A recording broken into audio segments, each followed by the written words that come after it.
Hello everyone, welcome to Study IQ. My name is Hina. In this video, we are going to discuss husband's right to maintenance. What are the legal provisions regarding that? और कुछ ऐसे cases जहां पर court ने maintenance दिया है, वो सारी चीजें हम इस particular वीडियो में कवर करेंगे. So let's start with it. सबसे पहले हम समझते हैं कि जो मेंटेनेंस है उसका क्या मतलब है. So it states maintenance refers to financial support one spouse is legally obligated to provide the other after separation और डिवोर्स. सो कोई भी जो स्पाउस है, अब यहाँ पे जो वर्ड है देखिए स्पाउस यूज किया गया है बिकॉज हम यहाँ पे इस वीडियो में हम देखेंगे कि हस्बैंड के पास भी राइट ऑफ मेंटेनेंस है.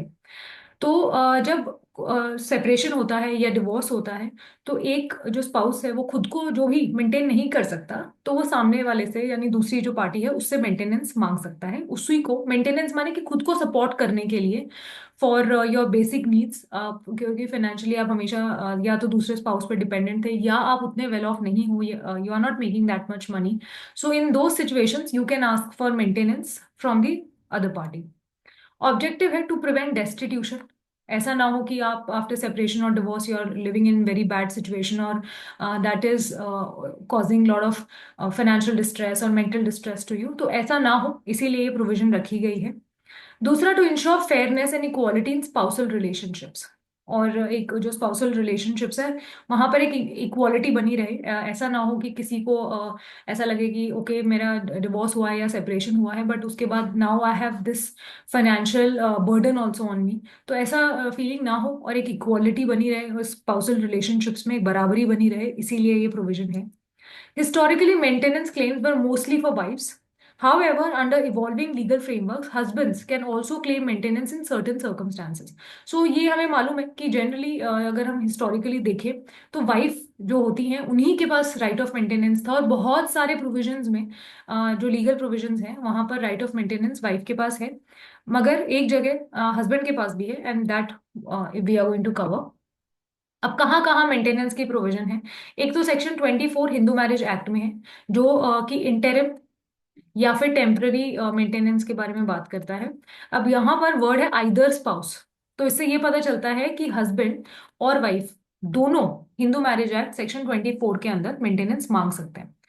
Second, section 25 of the same act that is Hindu marriage act. यहाँ पर परमानेंट एलिमनी की बात की जाती है जो again either spouse can ask for. So husband and wife दोनों में से कोई भी depending on the situation maintenance मांग सकता है अंडर हिंदू मैरिज एक्ट. तो 24 में टेम्पररी बोला जाता है कि ड्यूरिंग द प्रोसीडिंग्स, अभी केस खत्म नहीं हुआ है, डिवोर्स ग्रांट नहीं हुआ है या कोई भी और रिलीफ हिंदू मैरिज एक्ट में आप लेने गए हैं वो अभी तक आपको मिला नहीं है, the proceedings are on going, उस टाइम पे भी आपको मेंटेनेंस की जरूरत हो सकती है. So either spouse, the husband can ask the wife और the wife can ask the husband depending on the finances. दूसरा, परमानेंट एलिमनी कि जब जो रिलीफ है वो मिल गया है और अब आप परमानेंट एक लमसम अमाउंट मांग रहे हैं अपने जो स्पाउस है उससे, तो उस सिचुएशन में आपको 25 के अंदर परमानेंट एलिमनी भी मिल सकती है. So in Hindu marriage act the right to maintenance is with both the husband as well as the wife. The only requirement is कि आपका जो प्रोसीडिंग्स है वो एचएमए में यानी हिंदू मैरिज एक्ट में चल रहा हो. Then we have section 125 CrPC. Section 125 CrPC में हस्बैंड्स के पास राइट नहीं है. Husbands have no right. Wife के पास राइट है. वाइफ मेंटेनेंस मांग सकती है under section 125 CrPC. Special marriage act में भी सिमिलर प्रोविजंस हैं जो हिंदू मैरिज एक्ट में है. सो अगर जो शादी है वो स्पेशल मैरिज एक्ट के अंदर हुई है, that is inter religious marriage है, तो उस सिचुएशन में भी either spouse will get maintenance. तो आप हस्बैंड हैं वाइफ हैं दोनों के पास राइट है, आप मेंटेनेंस मांग सकते हैं. फिर जो पर्सनल लॉज हैं उसमें भी जो स्पाउसेस हैं वो स्पेसिफिक कंडीशंस में मेंटेनेंस मांग सकते हैं. अब पर्सनल लॉज जैसे मुस्लिम पर्सनल लॉ हो गया तो वहां पर वाइफ्स कैसे मेंटेनेंस मांग सकती है, किन सिचुएशंस में मांग सकती है, वो उससे गवर्न होता है. पर्सनल लॉज में भी अगर हम देखें मोस्टली आई कैन सेफली से in all generally all the cases जो मेंटेनेंस होती है वो वाइफ को ही मिलती है. हस्बैंड्स के पास right of maintenance personal laws में नहीं है. बट हिंदू मैरिज एक्ट और स्पेशल मैरिज एक्ट में ये राइट दिया गया है हस्बैंड्स को कि उनके अंदर यानी हिंदू मैरिज एक्ट या स्पेशल मैरिज एक्ट के अंदर प्रोसीडिंग्स चल रही हैं तो वहां पर आप बिल्कुल मेंटेनेंस मांग सकते हैं. टेम्पररी भी मांग सकते हैं और परमानेंट भी मांग सकते हैं. क्राइटेरिया क्या है? सबसे पहले financial dependence, the husband must prove inability to sustain himself. So how he can ask for it? There are certain things which he has to show in the court of law. सबसे पहले financial dependence उनको दिखानी होगी कि वो financially इतने well off नहीं है, he is not doing that good, या उनकी क्वालिफिकेशन इतनी नहीं है, तो वो पहली चीज, this is what he has to show. Then wife's financial capacity also he has to show. The wife should have sufficient income and resources. Okay, if the wife is not herself making that much money, तो अगर as a husband you are financially dependent but still court जो है आपको शायद allow ना करे, तो wife की भी कैपेसिटी आपको शो करनी पड़ेगी. Then of course equality in marriage, maintenance is based on equal consideration of financial needs. इसीलिए तो सेक्शन 24 और 25 HMA में दोनों पार्टीज को ये राइट दिया गया है, क्योंकि फाइनेंशियली अगर हम देखें तो जो जो मैरिज है वो उसमें I think especially now in these times we can safely say that okay, you have reached to a situation where you are financially equal, right? Needs should be equal. So equality in marriage को भी देखा जाएगा. अब recent कुछ cases हैं, Manoj Kumar versus चंपा देवी का judgement है, 2022 का जजमेंट है. यहाँ पर जो हस्बैंड थे उनके कुछ मेडिकल इश्यूज थे और इसीलिए उन्होंने अपनी वाइफ से मेंटेनेंस मांगी मांगी और कोर्ट ने उनको ग्रांट किया. Then is a 2007 judgment, Bharat Hegde versus Saroj Hegde, husband granted temporary maintenance under section 24. Rajnesh versus Neha, it is the landmark judgment on maintenance. इस जजमेंट में कोर्ट ने बहुत एक्सप्लिसिटली और बहुत ही डिटेल में मेंटेनेंस की राइट्स को डिस्कस किया है, किन ग्राउंड्स पे मेंटेनेंस दी जाएगी, किन क्राइटेरियाज को ध्यान में रखकर मेंटेनेंस का अमाउंट कैलकुलेट किया जाएगा. All those things were discussed in Rajnesh versus Neha by the honourable supreme court. Guidelines for calculating maintenance applicable to both spouses. तो जो गाइडलाइंस कोर्ट ने दी हैं, देखिए क्या होता है कि मेंटेनेंस एक पार्टी को मिलेगा, वाइफ को मिलेगा कि नहीं मिलेगा, हस्बैंड को मिलेगा कि नहीं मिलेगा, that is one issue, right? Court will decide on that. If the court decides that okay, the wife deserves maintenance or the husband deserves maintenance, now the question comes of amount of maintenance.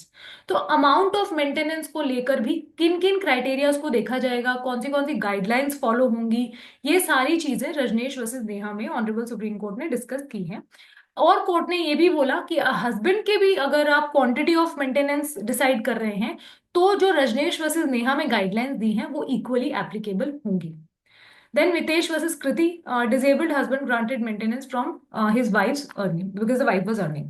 So these are some of the recent judgments जहां पर हम देखेंगे कि जो husbands थे उन्होंने maintenance मांगी, और looking at the case and looking at the facts and circumstances and the other factors, the honorable courts have granted maintenance to the husbands. Principles governing maintenance to husbands. सबसे पहले need based approach. Maintenance is granted based on financial needs. Of course, if you need it, only then it will be provided to you. Equality under law, both spouses have equal rights to claim maintenance under HMA. Then no gender bias. Maintenance is based on financial dependence and not gender. So the courts also have discussed in so many cases that maintenance is about finances. It is not about gender. So we should not look at the maintenance with the gender lens. Rather, we should see that okay, whether this particular party, whether it's a husband or a wife, needs money or maintenance, एक extra maintenance की जरूरत है या नहीं है. And from that aspect, we should grant maintenance. Then assessment of financial status. Court assess income and liabilities of both spouses. So court will see दोनों के जो spouses हैं उनकी income को देखा जाएगा, और will see whether the one who's asking for maintenance actually needs it or not, and whether the party who has to provide can provide it or not. So from both the sides court will see. Now procedure to claim maintenance for husband. क्या procedure है? आपको petition file करनी होगी under section 24 और 25 of HMA. Then providing evidence, prove financial incapacity or dependence. The husband then has to prove whether he is financially like capable or not. Then court assessment, evaluate documents and financial conditions of both spouses. Court order by court granting interim or permanent maintenance. ठीक है, then court will give the order. Challenges है, सबसे बड़ा challenge तो social stigma है, patriarchal norms हैं. The society will not allow a husband to ask for maintenance, he will always be look down upon. तो एक सोशल स्टिग्मा एक बहुत बड़ा चैलेंज है हस्बैंड्स के लिए. मेंटेनेंस मांगेंगे तो उनको हमेशा इस तरीके से देखा जाएगा that they are incapable of maintaining themselves. Then burden of proof, husband must provide substantial evidence of incapacity. He has to also prove that he is incapable of maintaining himself. Judicial discretion है। As a matter of right आपको maintenance नहीं मिलता है कि आपने application लगा दी और अब आपको मेंटेनेंस मिल ही जाएगा। कोर्ट का जो जज का जो पर्सपेक्टिव है, उसका जो डिस्क्रिशन है, उसके ऊपर डिपेंड करता है। Then wife's obligation, wife's ability to support both her self and husband. तो ये भी होना चाहिए कि जो ये भी देखा जाएगा कि भाई जो वाइफ है उसने खुद को भी मेंटेन करना है, तो दोनों को मेंटेन करने की उसकी कैपेसिटी है या नहीं है। So all these things, these are some challenges which are still there in the society. और इसकी वजह से the husbands are not been able to ask for maintenance, or they suffer also because of this. Sometimes the times have changed and women are making more money than men in some situations. So there they do like feel that okay, if we ask for it, then we will be looked down upon. So we need to get out of this mindset, so that the husbands can, depending on the need, can ask for maintenance. Okay. So thank you so much for watching. And if there is anything else you want me to make videos on, do let me know. And have a nice day.